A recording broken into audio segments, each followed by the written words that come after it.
Mystic hotels চ্যানেলের পক্ষ থেকে আপনাদের সকলকেই স্বাগত জানাচ্ছি আমাদের নিয়মিত আয়োজনে। আজ আপনাদের জন্য থাকছে হুমায়ুন আহমেদের লেখা বাংলা ছোট গল্প আলাউদ্দিনের চেরাগ। গল্প শোনার আগে বলে রাখছি, মিস্টিক হোটেলস চ্যানেলে যদি আপনি প্রথমবার হয়ে থাকেন তাহলে কাইন্ডলি আমাদের চ্যানেলটি সাবস্ক্রাইব করে পাশেই থাকবেন। নান্দিনা পাইলট হাই স্কুলের অঙ্ক শিক্ষক নিশানাথ বাবু কিছুদিন হলো রিটায়ার করেছেন। আরও বছরখানেক চাকরি করতে পারতেন, কিন্তু করলেন না, কারণ দুটো চোখেই ছানি পড়েছে। পরিষ্কার কিছু দেখেন না, ব্ল্যাকবোর্ডে নিজের লেখা নিজেই পড়তে পারেন না। নিশানাথ বাবুর ছেলে মেয়ে কেউ নেই। একটা মেয়ে ছিল, খুব ছোটবেলায় টাইফয়েডে মারা গেছে। তার স্ত্রী মারা গেছেন গত বছর। এখন তিনি একা একা থাকেন। তার বাসা নান্দিনা বাজারের কাছে। পুরান আমলের একটা কামরার পাকা দালানে তিনি থাকেন। কামরা দুটির একটি পুরান লক্কর জিনিসপত্র দিয়ে ঠাসা। তার নিজের জিনিস নয়, বাড়িওয়ালার জিনিস। ভাঙা খাট, ভাঙা চেয়ার, পেতলের তলানি, কিছু ডেকচি, বাসনকোসন। বাড়িওয়ালা নিশানাথ বাবুকে প্রায়ই বলেন, এইসব জঞ্জাল দূর করে ঘরটা আপনাকে পরিষ্কার করে দেব। শেষ পর্যন্ত করেন না। তাতে নিশানাথ বাবুর খুব একটা অসুবিধাও হয় না। পাশে একটা হোটেলে তিনি খাওয়া দাওয়া সারেন। বিকেলে নদীর ধারে একটু হাঁটতে যান। সন্ধ্যার পর নিজের ঘরে এসে চুপচাপ বসে থাকেন। তার একটা কেরোসিনের স্টোভ আছে। রাতের বেলা চা খেতে ইচ্ছা হলে স্টোভ জ্বালিয়ে নিজেই চা বানান। জীবনটা তার বেশ কষ্টেই যাচ্ছে, তবে তা নিয়ে নিশানাথ বাবু খুব মন খারাপ করেন না। মনে মনে বলেন, আর অল্প কটা দিনই তো বাঁচব, একটু না হয় কষ্ট করলাম।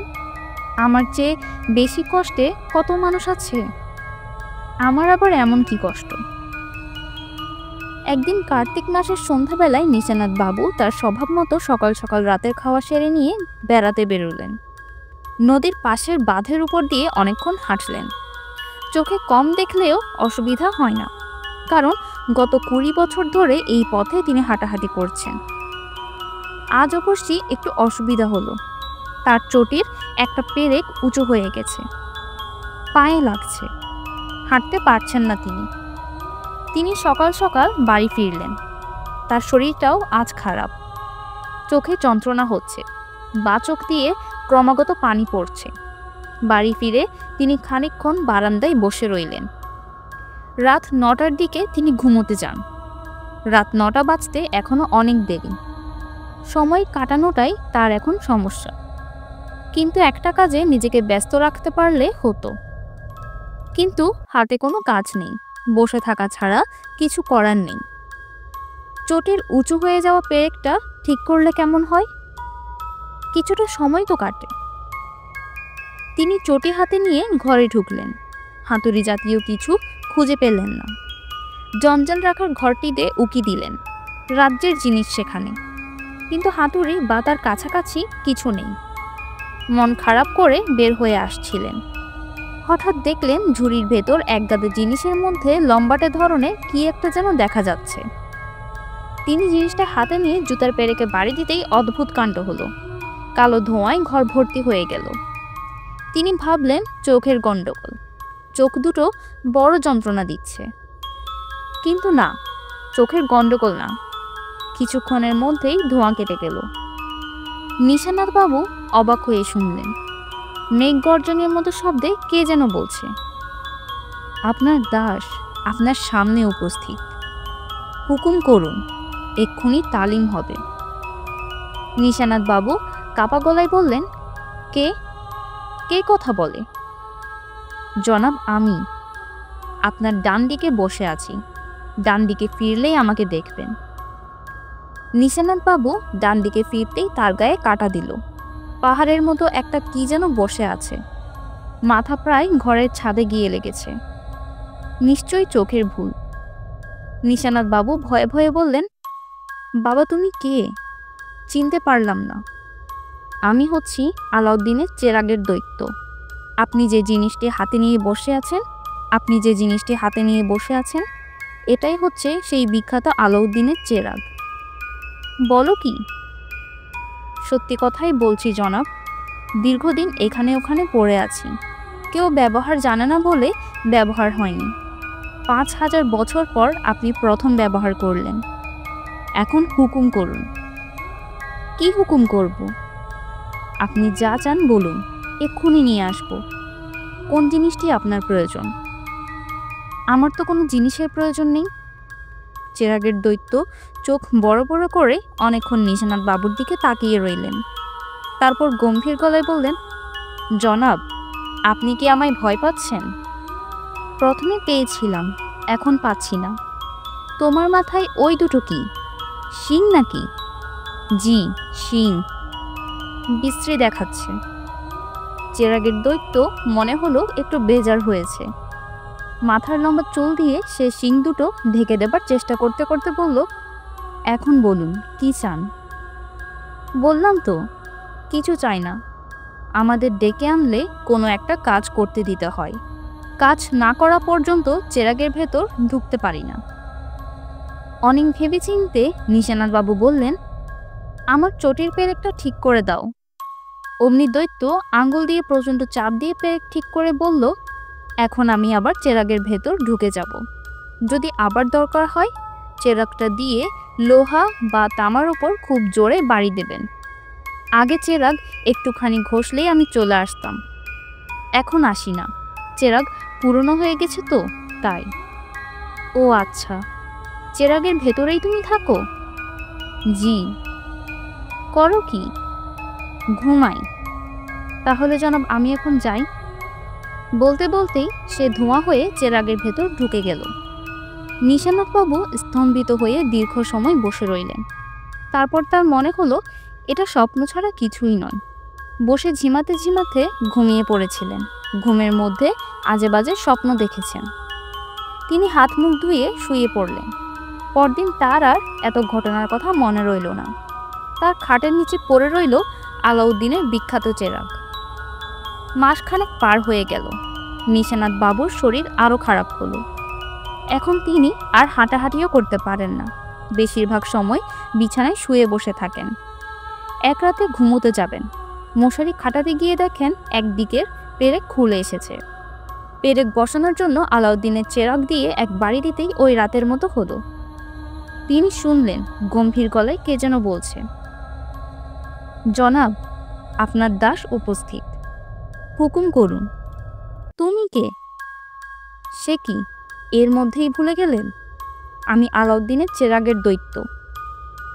ও আচ্ছা আচ্ছা, আরেকদিন তুমি এসেছিলে। জি। আমি ভাবছিলাম বোধহয় স্বপ্ন। মোটেই স্বপ্ন না। আমার দিকে তাকান, তাকালেই বুঝবেন এটা সত্য। তাকালেও কিছু দেখি না রে বাবা, চোখ দুটো গেছে। চিকিৎসা করাচ্ছেন না কেন? টাকা কোথায় চিকিৎসা করাবো? কি মুশকিল, আমাকে বললেই তো আমি নিয়ে আসি। যদি বলেন তো এক্ষুনি এক কলসি সোনার মোহর এনে আপনার খাটের নিচে রেখে দেই। আরে না, এত টাকা দিয়ে আমি করব কি? কদিনই বা বাঁচব। তাহলে আমাকে কোনো একটা কাজ দিন। কাজ না করলে তো চেরাগের ভেতর যেতে পারি না। বেশ, মশারিটা খাটিয়ে দাও। দৈত্য খুব যত্ন করে মশারি খাটালো। মশারি দেখে সে খুব অবাক। ৫,০০০ বছর আগে নাকি এই জিনিস ছিল না। মশার হাত থেকে বাঁচার জন্য মানুষ যে কায়দা বের করেছে তা দেখে সে মুগ্ধ। জনাব, আর কিছু করতে হবে? না, আর কি করবে, যাও এখন। অন্য কিছু করার থাকলে বলুন, করে দিচ্ছি। চা বানাতে পারো? জি না। কিভাবে বানায়? দুধ চিনি মিশিয়ে। না, আমি জানি না, আমাকে শিখিয়ে দিন। থাক, বাদ দাও, আমি শুয়ে পড়ব। দৈত্য মাথা নাড়তে নাড়তে বলল, আপনার মতো অদ্ভুত মানুষ জনাব আমি এর আগে দেখিনি। কেন? আলাউদ্দিনের চেরাগ হাতে পেলে সবার মাথা খারাপের মতো হয়ে যায়। কি চাইবে কি না চাইবে বুঝে উঠতে পারে না। আর আপনি কি না। নিশানাথবাবু বিছানায় শুয়ে পড়লেন। দৈত্য বলল, আমি কি আপনার মাথায় হাত বুলিয়ে দেব? তাতে ঘুমোতে আরাম হবে। আচ্ছা, দাও। দৈত্য মাথায় হাত বুলিয়ে দিল। নিশানাথবাবু ঘুমিয়ে পড়লেন। ঘুম ভাঙলে মনে হলো আগের রাতে যা দেখেছেন সবই স্বপ্ন। আলাউদ্দিনের চেরাগ হচ্ছে রূপকথার গল্প, বাস্তবে কি তা হয়? হওয়া সম্ভব না। দুঃখে কষ্টে নিশানাত বাবুর দিন কাটতে লাগলো। শীতের শেষে তার কষ্ট চরমে উঠল। বিছানা ছেড়ে উঠতে পারেন না এমন অবস্থা। হোটেলের একটা ছেলে দুবেলা খাবার নিয়ে আসে, সেই খাবারও মুখে দিতে পারেন না। স্কুলের পুরান স্যাররা মাঝে মাঝে তাকে দেখতে এসে দীর্ঘ নিঃশ্বাস ফেলেন। নিজেদের মধ্যে বলাবলি করেন, এই যাত্রায় আর টিকবে না। বেচারা বড় কষ্ট করল। তারা নিজেদের মধ্যে চাঁদা তুলে ৩০০ টাকা নিশানাত বাবুকে দিয়ে এলেন। তিনি বড় লজ্জায় পড়লেন। কারো কাছ থেকে টাকা নিতে তার বড় লজ্জা লাগে। এক রাতে তার জ্বর খুব বাড়ল, সেই সঙ্গে পানির পিপাসায় ছটফট করতে লাগলেন। বাতের ব্যথায় এমন হয়েছে যে বিছানা ছেড়ে নামতে পারছেন না। তিনি করুণ গলায় একটু পরপর বলতে লাগলেন, পানি, পানি। গম্ভীর গলায় কে একজন বলল, নিন জনাব, পানি। তুমি কে? আমি আলাউদ্দিনের চেরাগের দৈত্য। ও আচ্ছা, তুমি। নিন, আপনি খান। আমি আপনাতেই চলে এলাম। যা অবস্থা দেখছি, না এসে পারলাম না। শরীরটা বড়ই খারাপ করেছে রে বাবা। আপনি ডাক্তারের কাছে যাবেন না, টাকা পয়সা নেবেন না, আমি কি করব বলুন? তা তো ঠিকই, তুমি আর কি করবে? আপনার অবস্থা দেখে মনটাই খারাপ হয়েছে। নিজ থেকেই আমি আপনার জন্যে একটা জিনিস এনেছি, এটা আপনাকে নিতেই হবে। না নিলে খুব রাগ করব। কি জিনিস? একটা পরশ পাথর নিয়ে এসেছি। সে কি? পরশ পাথর কি সত্যি সত্যি আছে নাকি? থাকবে না কেন? এই তো দেখুন, হাতে নিয়ে দেখুন। নিশানাত বাবু পাথরটা হাতে নিলেন। পায়রার ডিমের মতো ছোট, কুচকুচে কালো একটা পাথর, অসম্ভব মসৃণ। এইটাই বুঝি পরশ পাথর? জি, এই পাথর ধাতুর তৈরি, যে কোনো জিনিসের গায়ে লাগালে সেই জিনিস সোনা হয়ে যাবে। দাঁড়ান, আপনাকে দেখাচ্ছি। দৈত্য খুঁজে খুঁজে বিশাল এক বালতি নিয়ে এলো। পরশ পাথর সেই বালতির গায়ে লাগাতেই কাফে রঙের আভায় বালতি ঝকমক করতে লাগলো। দেখলেন? হ্যাঁ, দেখলাম। সত্যি সত্যি সোনা হয়েছে? হ্যাঁ, সত্যি সোনা। এখন এই বালতি দিয়ে আমি কি করব? আপনি অদ্ভুত লোক। এই বালতির কত দাম এখন জানেন? এর মধ্যে আছে 20 সের সোনা। ইচ্ছা করলেই পরশ পাথর ছুঁয়ে আপনি লক্ষ লক্ষ টন সোনা বানাতে পারেন। নিশানাত বাবু কিছু বললেন না, চুপ করে রইলেন। দৈত্য বলল, আলাউদ্দিনের চেরাগ যেই হাতে পায় সেই বলে পরশ পাথর এনে দেবার জন্য। কাউকে দেই না। দাও না কেন? লোভী মানুষদের হাতে এসব দিতে নেই। এসব দিতে হয় নির্লোভ মানুষকে। নিন, পরশ পাথরটা যত্ন করে রেখে দিন। আমার লাগবে না, যখন লাগবে তোমার কাছে চাইব।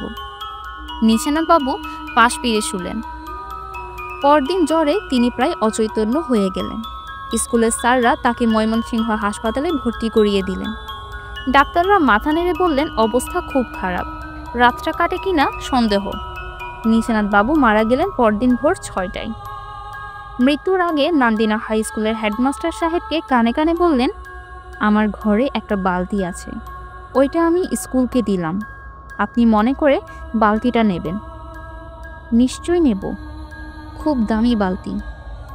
আপনি কথা বলবেন না, কথা বলতে আপনার খুব কষ্ট হচ্ছে, চুপ করে শুয়ে থাকুন। কথা বলতে তার সত্যি সত্যি কষ্ট হচ্ছিল, নিঃশ্বাস বন্ধ হয়ে আসছিল। বালতিটা যে সোনার তৈরি এটা তিনি বলতে পারলেন না। হেডমাস্টার সাহেব ওই বালতি নিয়ে গেলেন। তিনি ভাবলেন, বাহ, কি সুন্দর বালতি, কি চমৎকার ঝকঝকে হলুদ পেতলের বালতি, কিন্তু রংটা বড় সুন্দর। দীর্ঘদিন নান্দিনা হাই স্কুলের বারান্দায় বালতিটা পড়ে রইল। বালতি ভর্তি থাকতো পানি, পানির উপর একটা মগ ভাসত, সেই মগে করে ছাত্ররা পানি পান করত। তারপর বালতিটা চুরি হয়ে যায়। কে জানে এখন সেই বালতি কোথায় আছে। গল্পের সমাপ্তি এখানেই।